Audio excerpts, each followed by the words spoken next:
Eh bien bonjour à tous. Tout d'abord avant de commencer, installez-vous bien. Aujourd'hui, j'ai envie de faire une vidéo sur des stratégies, regarder des maps pour montrer les bons endroits, les spots, les itinéraires qui sont empruntés.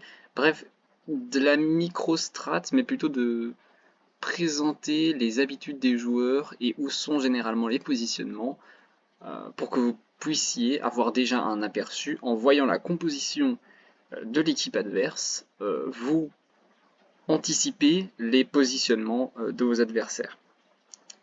Pour cela, j'ai trouvé ce site, il y a vraiment peu de temps, qui s'appelle stratcatch.com, qui est très efficace pour faire de la strat sur World of Tanks Blitz et d'autres jeux. Mais nous, ce qui nous intéresse, c'est World of Tanks Blitz.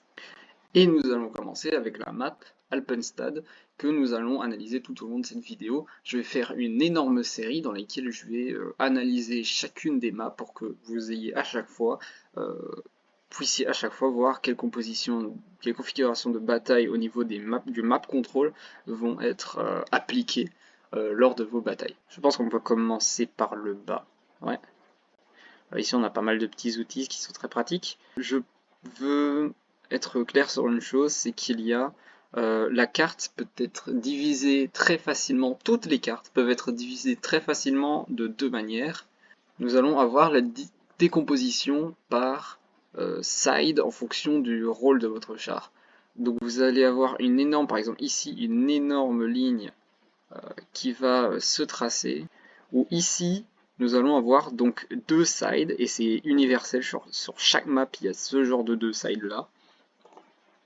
On a ce qu'on aime appeler le heavy side, et ce qu'on aime appeler le light side, soit medium side, qui seront vraiment en haut, ici au nord, le side medium qui va vraiment être le side où ça va jouer peekaboo, ça va jouer mobilité. Et on aura toujours un side toujours plus ville qui va plus se passer avec les bâtiments pour que les chars lourds puissent jouer avec leur alpha et, euh, et leur blindage. La deuxième décomposition, c'est tout simplement de tracer une énorme ligne qui passe de comment dire, qui passe comme ça pour couper en deux. On a le side adverse d'où les rouges viennent et on a toujours le side ici. Vous pouvez spawn bien sûr des deux côtés en fonction de vous spawner. En fait, c'est ça qui va faire, qui va rendre les maps très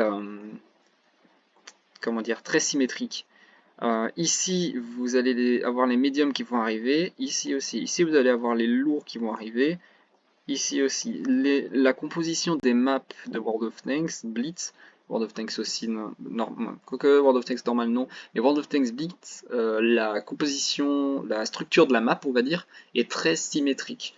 Quand vous allez avoir des adversaires qui vont venir de ce côté-là, comme ça, bah, vous allez avoir exactement la même chose qui va se passer ici, de l'autre côté, de manière symétrique. Pareil, là ça va venir comme ça, ici ça va venir comme ça, là ça va venir ainsi, ici ça va venir ainsi. C'est très très très symétrique comme composition de bataille. Et qu'est-ce qu'on peut dire? On va commencer par le side lourd, le heavy side. Tout d'abord, ici on a plusieurs scénarios. Soit les gens vont passer comme ça et vont jouer très side scrape dans cette zone-là. Idem donc pour cet endroit. Ça va venir ici de cette façon-là et ça va jouer effectivement très lourd, très blindé, très blindage, très side script. Ou alors, un peu moins fréquent, mais ça arrive encore, ça peut venir par ici. Ça peut encore venir par ici, mais c'est beaucoup plus rare. Faites attention quand vous passez ici de ne pas être un char trop lent, parce que si vous êtes un char trop lent, les mecs qui vont arriver et qui vont script, qui vont taper de cette manière-là, vous allez vous faire totalement flanked. Vous allez être le gnou du théorème en fait. Vous allez être la victime du bazar. Euh, Ici aussi, moi ce que je fais, enfin, ici ce qui est aussi encore plus rare, qu'on voit de moins en moins au début, quand j'ai commencé à jouer, ça se voyait encore, mais là c'est plus personne fait ça en fait. C'est passé comme ça. Avant encore, ça se fightait encore ici. C'est plus trop le cas, hein. Ici, c'est vraiment... La bassée a totalement été abandonnée du cœur des joueurs, à mon avis. Moi, ici, ce que je conseille, c'est bien sûr de ne pas partir entièrement en lourd. C'est pas parce que vous dites, tiens, je suis un lourd, je spawn sur cette map, je vais là. Pas forcément. Il y a d'autres choses à faire. Moi, ce que j'aime faire, c'est, avec n'importe quel type de chat, hein, je pense que je fais ça, c'est que je viens ici, je prends cet itinéraire-là, et là je passe pas ici, je passe comme ça. Je passe ainsi, et là je tape. Soit je tape là, soit je m'arrête ici. Non, pas comme ça. Soit je m'arrête ici, et je fais des va-et-vient de cette manière. Ça m'arrive, enfin je fais ça quand même assez souvent, j'essaie d'exploiter cet endroit-là parce que du coup les gens sont de dos. Donc moi je peux venir ici, je viens généralement avec un petit médium, hein, de ce côté-là. Ça fait le taf, je conseille vraiment de passer par là pour tout simplement passer dans le dos des mecs qui sont là et qui campent, enfin, qui sont en train de s'occuper de vos lourds. Oui, pendant ce temps vous les contournez, vous passez par là et vous les explosez. Toujours dans le heavy side, on a un bush très connu. Et le problème des bush connus, c'est que les gens ne savent pas forcément les distinguer. Euh, les bush connus, on a tout simplement, je vais mettre des TD, hein, parce que de toute façon il n'y a que les TD qui snipe, hein, parce que les gens ne savent pas jouer leur TD. On a cette position là en TD qui est très utilisée, ou ce qui est très efficace, hein, d'ailleurs comme position. Ce qui fait que ici vous avez une entière vue sur ce qui se passe comme ça. Vous pouvez totalement snipe. Moi, bien sûr, je déconseille de sniper. Je déteste sniper. Je trouve ça pas inutile, mais beaucoup moins utile que le reste. Maintenant, ça se fait plus trop, mais parfois encore, je croise des gens qui tapent de cette manière. Même pas. En fait, tu peux plus avoir. Mais parfois, pour garder cette line là, il y a encore des TD qui snipe ici. Ça C'est de moins en moins visible, mais il y en a parfois, faut toujours faire un peu attention. Un light peut-être qui passe ici, qui passe là pour spot des deux équipes, hein, mais un light qui vient par là, de cette manière, ça peut parfois aider à spot en fait. Vous vous mettez ici un bush intéressant, là il y en a bien intéressant, vous pouvez vous mettre là. Euh, Quoique. Pour spot, oui, mais vous ferez spot back, donc en vrai, je sais pas si c'est. Vous spottez, vous faites une boucle, hein. Au pire, vous passez comme ça, et vous recassez, et vous backez, et vous faites des boucles et vous repassez comme ça. Vous pouvez spot en chaîne, vous aurez pas mal d'assists. Ce qui est plutôt pas mal, c'est que ça aide beaucoup l'équipe. Le light, très intéressant. Rôle très important en tout cas. Et sinon, à ce niveau-là, on a plutôt des lourds qui vont hold down, se servir de leur haute, non plutôt pas de leur hauteur, mais du fait qu'ils soient bas pour montrer uniquement leur tourelle.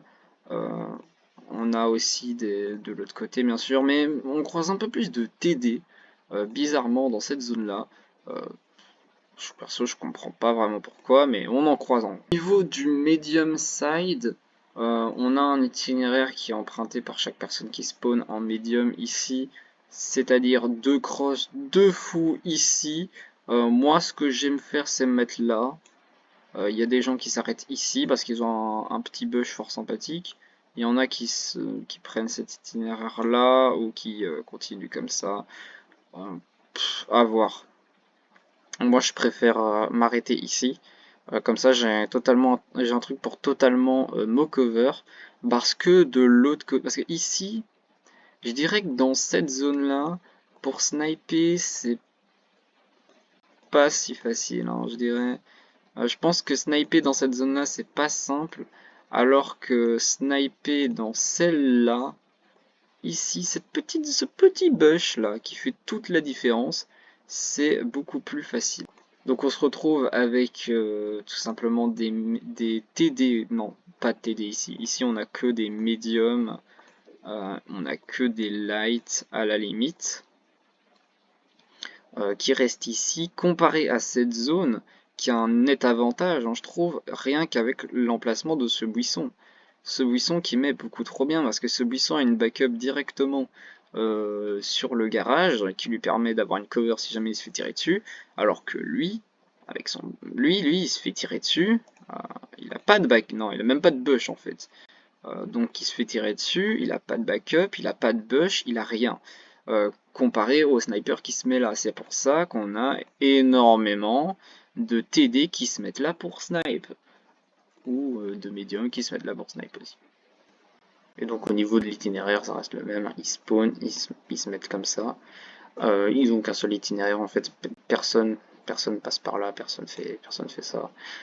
C'est obsolète, hein. Maintenant plus personne passe par là. Moi je passe par là seulement en médium. Quand je veux voilà, quand je veux passer ainsi, comme ça je peux pas me faire comment dire, je peux pas être le gnou de l'histoire.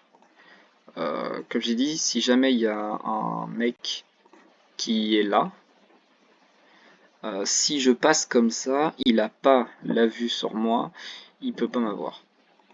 Donc maintenant j'ai un peu modifié mon truc pour vous montrer le fait que ici c'est divisé en beaucoup de petits carreaux, en 30 carreaux différents. En vrai dans Blitz c'est divisé en 9 carreaux, ce qui est pas efficace. Parce que si vous voulez montrer, je ne sais pas, une zone comme celle-ci, vous voulez montrer une zone comme celle-ci, ben en fait vous allez montrer toute cette zone-là, ce qui est pas très efficace. Donc ici, je vais juste montrer la délimitation. Mais je vais continuer à utiliser ça, surtout si ça peut gêner certains à se repérer. J'essaie de mettre le moins de lignes possible. Au niveau de ce qui reste au medium side, la plupart des médiums vont continuer leur course ici et prendre cette position qui est quand même vachement avantageuse. Je pense personnellement que ce side ici, côté rouge, a l'avantage au niveau du démarrage de la bataille. Je sais pas si c'est vrai, mais c'est mon point de vue, parce que quand on arrive ici, on a une position stratégique qui est immense, parce qu'en fait, on a la pression psychologique, on se dit que si on avance là, on va se faire bombarder par les mecs qui sont ici, donc on n'avance pas, et il y a une muraille qui se crée. Là où les autres, ils vont pouvoir passer cross sans faire même attention au fait qu'il y ait des mecs là, parce qu'eux, ils peuvent pas se faire sniper, parce qu'ils ont une giga cover. Ici, pareil, on peut passer là comme ça, ce qui t'empêche de te faire cross, enfin de te faire flanquer, ce qui est très avantageux également, chose que tu ne peux pas faire ici. Lorsque l'on passe comme ça, après c'est difficile de se faire tirer dessus comme ça, mais bon. Au niveau du reste de la map, elle n'est pas empruntée. Le reste de la map n'est pas emprunté. Ici, il n'y a personne, ici, il n'y a personne, ici, il n'y a personne. Quoique là, parfois, il y a un petit campeur. Ça arrive, c'est très rare, mais c'est déjà arrivé. Moi, j'ai déjà eu ça. Donc, en gros bilan, on a plusieurs choses très importantes à retenir. Déjà, la position des TD, qui va être donc généralement, comme j'ai dit, ici, et également des TD adverses qui vont avoir tendance à te mettre là, ce qui va t'empêcher d'avancer. Donc quand on pense TD, toujours vérifier l'angle parce que les snipers, voilà, c'est très prévisible le sniping. Donc regardez vos TD et attendez-vous à ce que les gens snipent avec, ce qu'il ne faut pas faire, mais attendez-vous que eux le fassent. On a donc ces positions-là qui sont gardées, ce qui vous empêche, vous ici, de cross parce qu'ils ont un support en plus, enfin vous empêche non, mais ils ont un support en plus. Et ici, vous ne pouvez pas passer, vous êtes totalement bloqué si vous venez par ici. Ou même si vous venez par en dessous. J'aimerais apporter un gros détail que j'ai remarqué sur cette map, c'est que c'est une map qui est extrêmement punitive sur ses bases. Capturer une base, du moins en suprématie, même en impromptu, c'est impossible parce que la base en impromptu, elle est là. Et c'est impossible en fait parce que c'est un carrefour, il y a des crosses de partout, donc du cross, des tirs de partout, et visiblement ici aussi. Pourquoi? Parce que tout simplement, si vous vous mettez là, ce sont les snipers qui sont ici, qui vont avoir une vision sur vous. De même, les personnes qui sont là vont avoir une vision sur vous généralement. Ce qui vous met une grosse pression. Vous pouvez pas cap.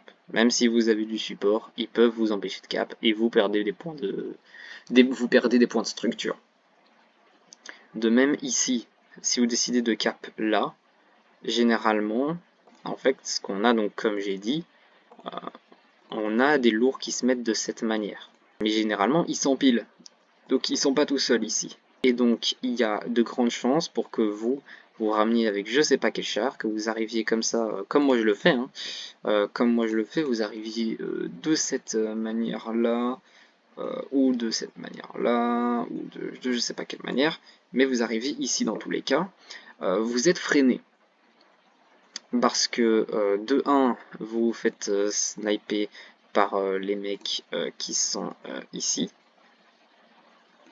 Mais aussi, si la personne qui est là décide d'avancer, elle peut tout simplement venir vous déloger, vous empêcher de cap.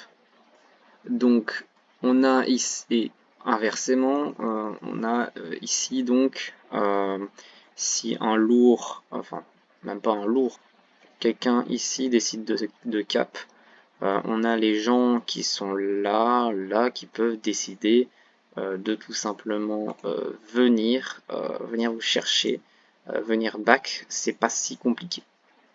Et ici également, je pense qu'on touche en cross, enfin, cross, qu'on touche en tirant, ouais, on touche en tirant.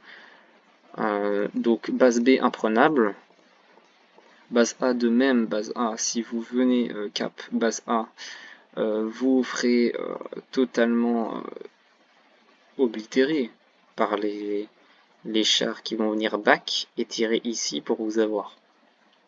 Donc base A imprenable des deux côtés, base B imprenable des deux côtés. Ici on a la base C. Base C, c'est très spécial cette base C, c'est parce que absolument personne ne joue dans cette zone. Personne ne joue dans cette zone, c'est une zone morte. Le problème, c'est que si vous venez cap, donc quand même, vous pouvez quand même vous prendre des tirs de distance. Imaginons que vous arriviez par là, en médium, ou en light, je sais pas. Bah, le mec qui est juste ici, bah, il vous en met, quoi. Et vous pouvez rien faire. Et inversement, si vous êtes un médium qui va tout simplement essayer de cap également, vous allez vous faire avoir par les mecs qui sont là. Donc on a une base A qui est imprenable, une base B qui est imprenable et une base C qui est imprenable. Ce qui fait que c'est une map qui est injouable à la cap. Si vous gagnez à la cap, vraiment chapeau. Euh, soit une équipe a mal joué, soit vous avez très bien joué, je ne sais pas, mais dans tous les cas, GG. Parce que cap sur cette map, c'est extrêmement dur étant donné qu'il y a du crossfire de partout. C'est très dur, c'est vraiment une map qui va reposer sur la pression. C'est celui qui arrive le plus à gérer ses trades, donc ces échanges de dégâts, genre moi je te mets 400 mais tu me mets 500, j'ai perdu un trade. Si je te mets 500 mais tu m'as mis 400, j'ai gagné le trade.